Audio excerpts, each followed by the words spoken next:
আসসালামু আলাইকুম প্রিয় দর্শক, অন্য মঞ্চের আলাপ চাইতায় আপনাদের সকলকে আমন্ত্রণ জানাচ্ছি।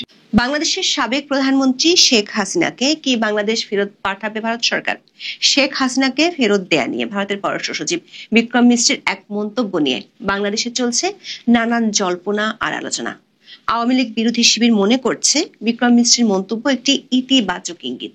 তবে অন্য পক্ষ মনে করছে নির্বাচিত সরকার ছাড়া অন্য কোনো সরকারের সাথে এ নিয়ে ভারত যে কোনো আলোচনায় যেতে রাজি নয় সেটির ইঙ্গিত রয়েছে বিক্রম মিশ্রের মন্তব্যে। ভারতে সফররত একদল সাংবাদিকের সাথে মতবিনিময়ে দিল্লিতে বসে ভারতের পররাষ্ট্র সচিব আরো দুটি গুরুত্বপূর্ণ বিষয়ে কথা বলেছেন। সেগুলো হলো বাংলাদেশের সামনের জাতীয় নির্বাচন আর সে নির্বাচনে আওয়ামী লীগের অংশগ্রহণ, বাংলাদেশের নির্বাচনে কি শর্ত থাকবে বা কারা নির্বাচনে অংশ নিতে পারবে আর কারা পারবে না তা নিয়ে ভারত নাক গলাতে চায় না, এমন মন্তব্য করেছেন বিক্রম মিশ্রি।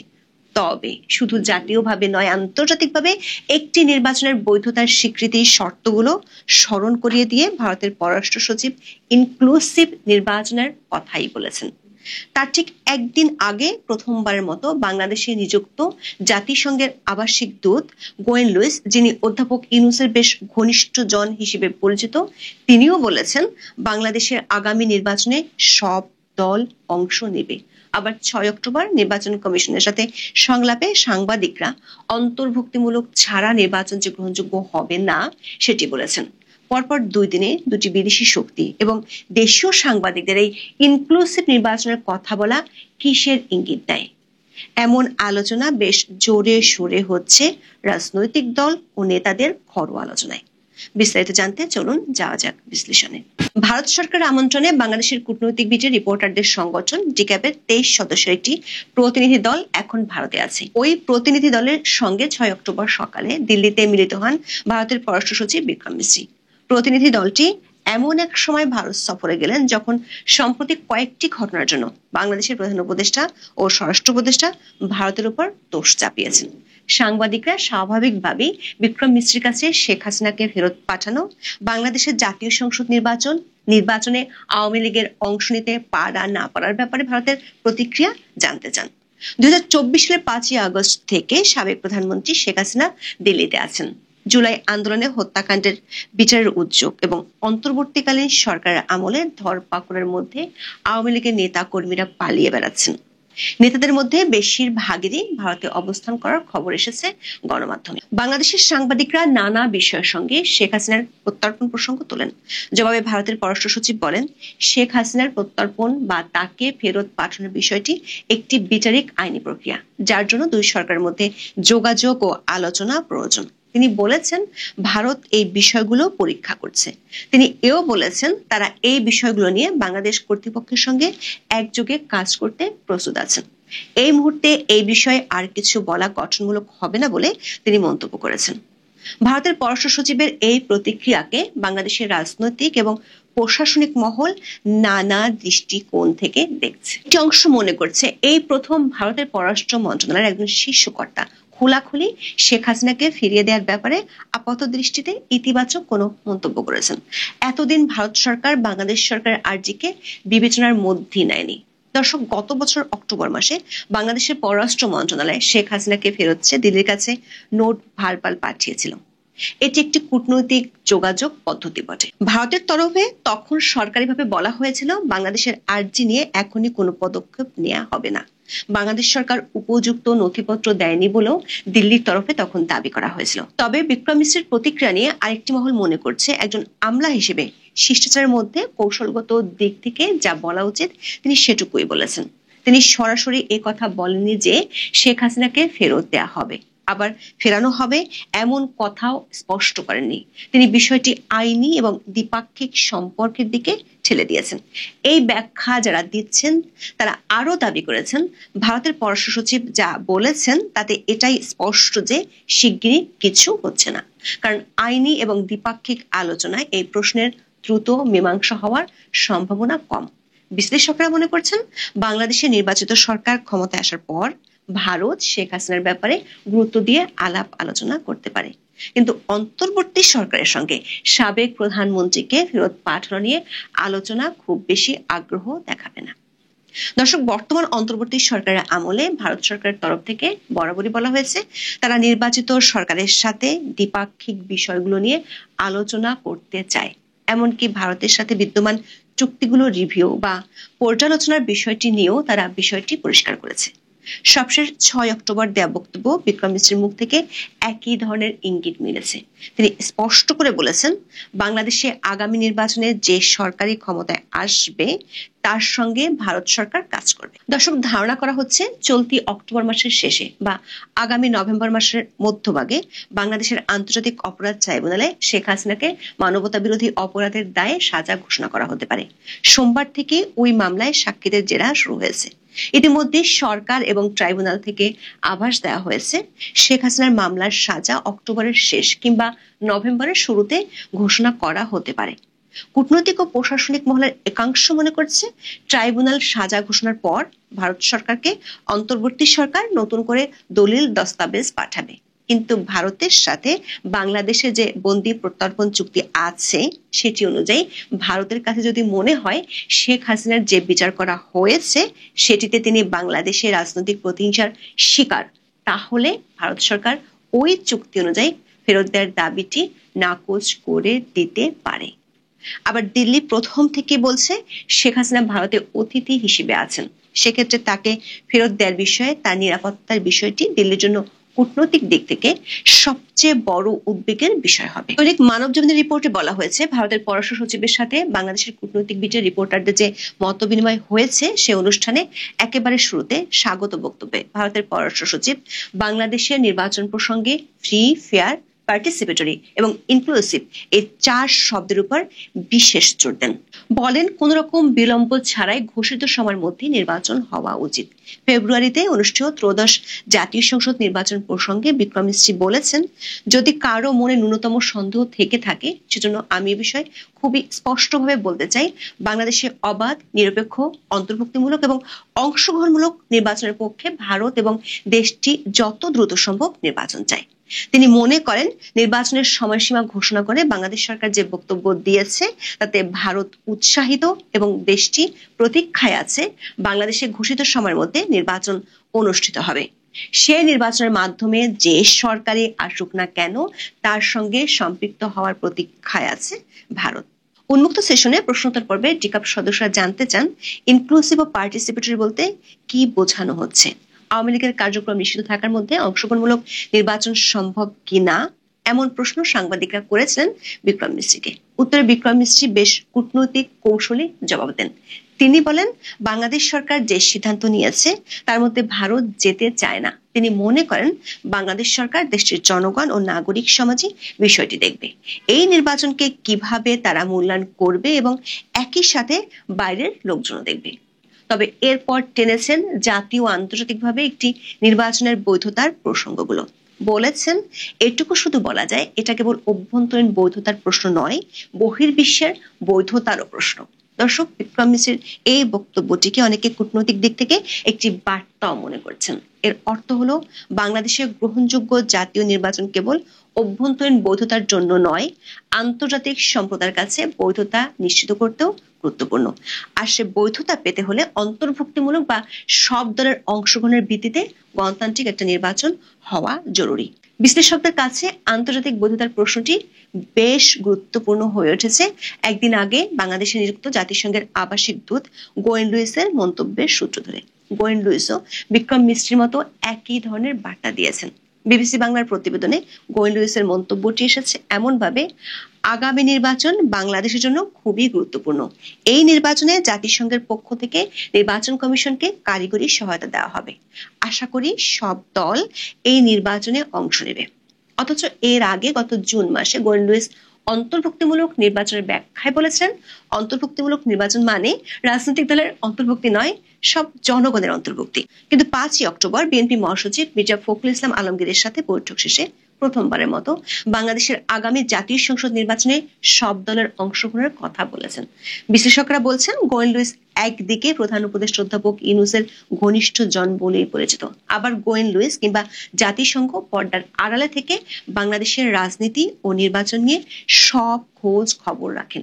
কতটা খোঁজ খবর রাখেন সেটির তথ্য পাওয়া যায় সমকালের এই প্রতিবেদন থেকে। প্রতিবেদনটিতে বলা হয়েছে, বিএনপি মহাসচিব মির্জা ফখরুল ইসলাম আলমগীরের বৈঠকের শুরুতে তারেক রহমানের পররাষ্ট্র উপদেষ্টা হুমায়ুন কবিরের সাথে গোয়েন লুইসের পরিচয় করিয়ে দিচ্ছিলেন।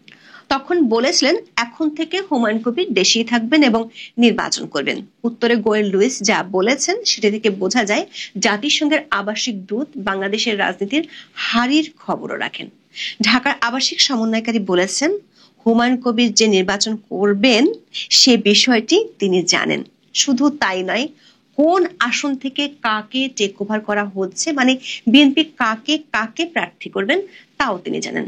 হুমায়ুন কবিরের দিকে ইঙ্গিত করে গোয়েন লুইস বলেছেন, সিলেট থেকে পরবর্তী পররাষ্ট্রমন্ত্রী আসছে বলেও তিনি জানেন।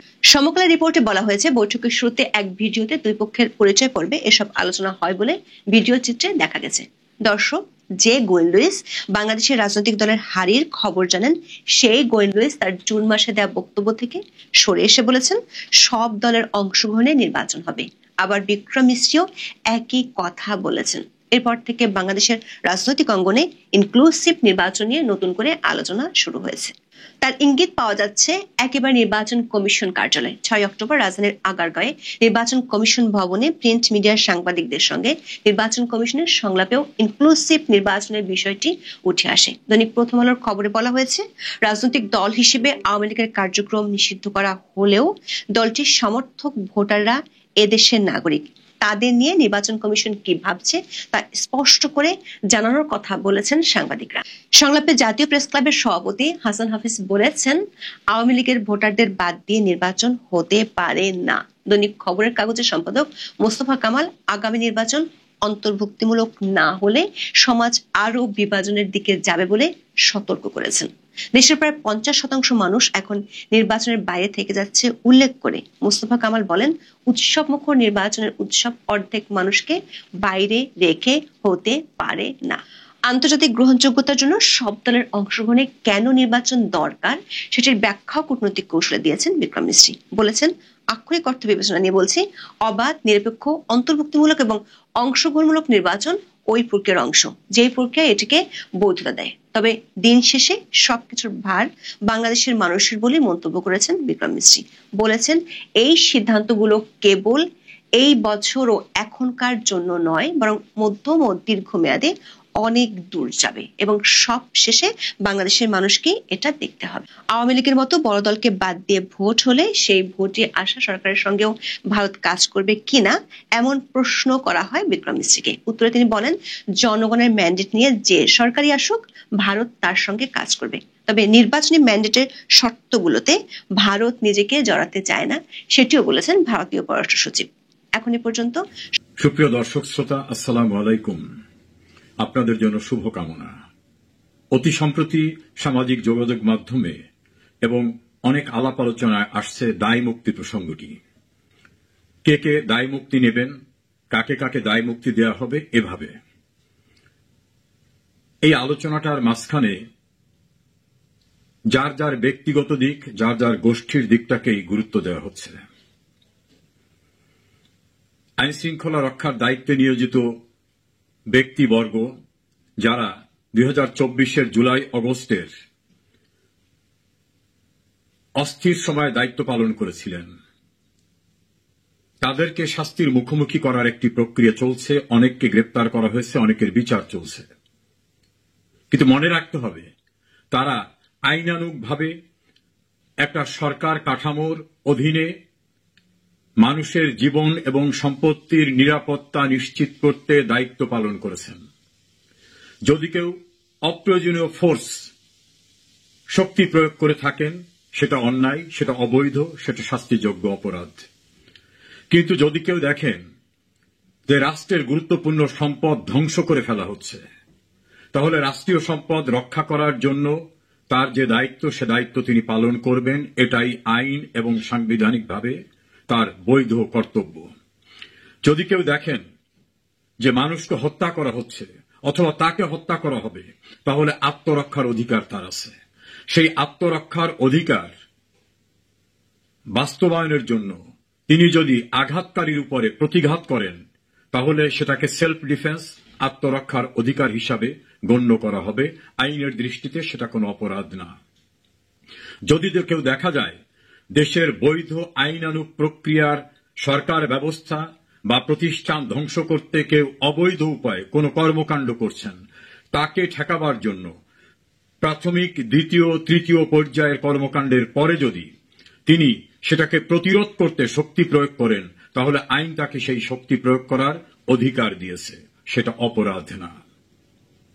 কিন্তু একটি গণতান্ত্রিক প্রক্রিয়ায় নির্বাচিত সরকারকে মেটিকুলাস ডিজাইনের মাধ্যমে উচ্ছেদ করতে গিয়ে যে সহিংসতা ঘটানো হয়েছিল, যার খেসারত হিসাবে পদ্মা সেতু, মেট্রো রেল, সরকারি প্রতিষ্ঠান, বিটিবি ভবন, সরকারি বিভিন্ন প্রতিষ্ঠানের উপরে যে হামলা করা হয়েছে, আগুন দেওয়া হয়েছে, পোড়ানো হয়েছে, এমনকি আইনসঙ্গত দায়িত্ব পালনে নিয়োজিত ল এনফোর্সিং এজেন্সির সদস্যদেরকে হত্যা করা, দেশের প্রায় 400টার উপরে থানা পুড়িয়ে দেওয়া এবং তাকে হত্যা করে ঝুলিয়ে রাখার মতো নির্মমতা, বর্বরতার ঘটনা ঘটানো হয়েছে। এর প্রত্যেকটি কিন্তু অপরাধ। এই অপরাধের কিন্তু কোনো দায় মুক্তির সুযোগ নাই। অপরাধকে কখনো দায় মুক্তি দেওয়া যায় না। এটা বঙ্গবন্ধু হত্যাকাণ্ডে জড়িত এবং ক্ষমতা অবৈধভাবে দখল করা 15 আগস্ট থেকে শুরু করে 1979 সালের এপ্রিল পর্যন্ত কৃতকর্মে যে অবৈধতা ছিল, সেটাকে বৈধ করাবার জন্য যে ইন্ডেমনিটি অর্ডিন্যান্স 1975 সালের 26শে সেপ্টেম্বর জারি করা হয়েছিল, সেটাকে 1979 সালের 9 এপ্রিল জাতীয় সংসদে সর্বোচ্চ সংখ্যাগরিষ্ঠতা দিয়ে পাশ করে সংবিধানের 5ম সংশোধনী নামে অভিহিত করা হয়েছিল। সর্বোচ্চ আদালত বলছে সবাই মিলে ভোট দিলে হবে না, অপরাধের কখনো দায় মুক্তি হয় না। একইভাবে অপারেশন ক্লিন হার্টের সঙ্গে জড়িতদের দায় মুক্তি দেবার জন্য একটা আইন হয়েছিল। সেই দায় মুক্তি আইনের দৃষ্টিতে অবৈধ ঘোষিত হয়েছে। একইভাবে আরো কিছু দায় মুক্তি অবৈধ আদালতের দৃষ্টিতে সেটা প্রমাণিত হয়েছে। কাজে কেউ দায় মুক্তি এমনভাবে দেওয়ার চেষ্টা করবেন না যেটা বাস্তবে টিকবে না। এনসিপির সভাপতি নাহিদ ইসলাম বলছেন অনেকে সেফ এক্সিট খুঁজছেন, অনেকে আখের গুছিয়ে নিয়েছেন। সেফ এক্সিট হয় না। অবৈধ কাজ করার যে কর্মটি, অর্থাৎ অবৈধ কাজটি, সেটার কখনো দায় মুক্তি হয় না। এর সঙ্গে অনেক কিছু জড়িত। এবং শুধু যারা করেছেন তারা না, এই জাতীয় অবৈধ কর্মকাণ্ড করতে যারা প্রত্যক্ষ এবং পরোক্ষভাবে সহায়তা করছেন, তারাও কিন্তু অপরাধী। একটা উদাহরণ দিয়ে বলি, একটি সরকার থাকা অবস্থায় জাতির সবচেয়ে আশাকাঙ্ক্ষার একটি ভবন, বাঙালি জাতির সব অর্জনের সূতিকাগার বঙ্গবন্ধু ভবন ভেঙে দেওয়ার সময় যারা দাঁড়িয়েছিলেন, সেনাবাহিনী হন, পুলিশ হন, প্রশাসনে যারা ছিলেন, যন্ত্রপাতি দিয়ে যারা সাহায্য করেছেন, দায় কিন্তু তাদেরও। পুলিশের প্রধান চৌধুরী আব্দুল্লাল মামুনকে সেফ এক্সিট দেবার জন্য কি বলা হয়েছে? রাজসাক্ষী হন। তিনি যে সাক্ষ্য দেবেন, এই সাক্ষ্যের আইনগত ভিত্তি কি? হ্যাঁ, ওই সাক্ষ্যের উপর একটা রায়ও দিয়ে দিতে পারেন, কোনো সমস্যা নেই, তাকে মাফ করে দেবেন। এরকম আরো অনেকের জন্য এ ব্যবস্থা হয়তো থাকতে পারে। যিনি নিজের সুবিধা নেওয়ার জন্য সাক্ষ্য দেবেন, সেই সাক্ষ্য কোনোভাবে নিরপেক্ষ, গ্রহণযোগ্য সাক্ষ্য হিসাবে কোনোদিন গণ্য হবে না। বিচার বিভাগকে যেভাবে আন্ডারমাইন্ড করে করা হচ্ছে, একটি সরকার থাকা অবস্থায় আরেকটি সরকার গঠনের জন্য সেনাপ্রধান অন্যান্যদের নিয়ে যে প্রক্রিয়া করেছিলেন, সেটা কোন আইনে ছিল? দেশের সংবিধান বা অন্য কোন আইন তাকে সাপোর্ট করে? এই প্রশ্নটা কিন্তু খুবই সঙ্গত। সারা দেশে মবের মাধ্যমে যে ধ্বংসাত্মক, ভয়াবহ, নারকীয়, বর্বরচিত ঘটনা ঘটানো হচ্ছে, মানুষ হত্যা, ধর্ষণ, বাড়িঘর লুটপাট করা, পুড়িয়ে দেওয়া সহ অন্যান্যভাবে, এটাকে অপরাধ না? এই অপরাধের সঙ্গে যারা যেভাবে জড়িত, তাদেরকে যারা রক্ষা দিচ্ছেন, সুরক্ষা দিচ্ছেন, সরকার একটা নোটিশ দিয়ে বলছেন জুলাই আগস্টে জনতার দ্বারা ক্ষতিগ্রস্ত বা হত্যাকাণ্ডের শিকার যারা, তারা কোনো বিচার পাবেন না। এই ইন্ডেমনিটি দেওয়ার এখতিয়ার কি ওই সরকারের আছে? না, ওই সরকার নিজেই তো বৈধ না। যিনি বৈধ না, তিনি কাকে কি বললেন তাতেও কিছু যায় আসে না। 1979 সালের সরকার কিন্তু নির্বাচিত সরকার ছিল। জাতীয় সংসদে আইন পাশ করে পঞ্চম সংশোধনের মাধ্যমে যে দায় মুক্তি দিয়েছিল সেটাই টেকে নাই। এখন যারা ক্ষমতা আছেন তাদের এক্সিটের কোনো সুযোগ নাই, সেফ এক্সিটের প্রশ্নই ওঠে না, কারণ তিনি কোনো আইনের দ্বারা প্রতিষ্ঠিত না। অবৈধভাবে যেটা করা হবে সেটা গোড়া থেকেই অবৈধ, শুরু থেকে অবৈধ, তার কৃতকর্ম অবৈধ।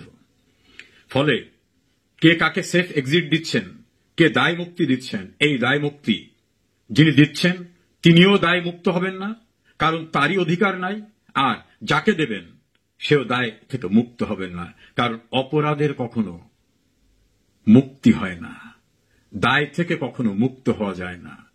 এটা এ পর্যন্ত জুডিশিয়াল হিস্ট্রিতে যত জাজমেন্ট হয়েছে প্রত্যেকটাই সেটা প্রমাণিত হয়েছে। কাজে যারা ভয়াবহ অপরাধ করে দায় মুক্তির জন্য নামকে ওয়াস্তে একটা নোটিফিকেশন নেবেন, হয় না। দায় মুক্তির জন্য যারা সহায়তা করবেন তারাও কিন্তু অপরাধের সহায়তাকারী হিসাবে বিচারের মুখোমুখি হতে হবে তাদেরকেও। আজ হোক কাল হোক, অপরাধের কখনো দায় মুক্তি ঘটে না, বরং অপরাধীদের সহায়তাকারীও দায়গ্রস্ত হয়ে যায়। এটাই আইন, এটাই বাস্তবতা।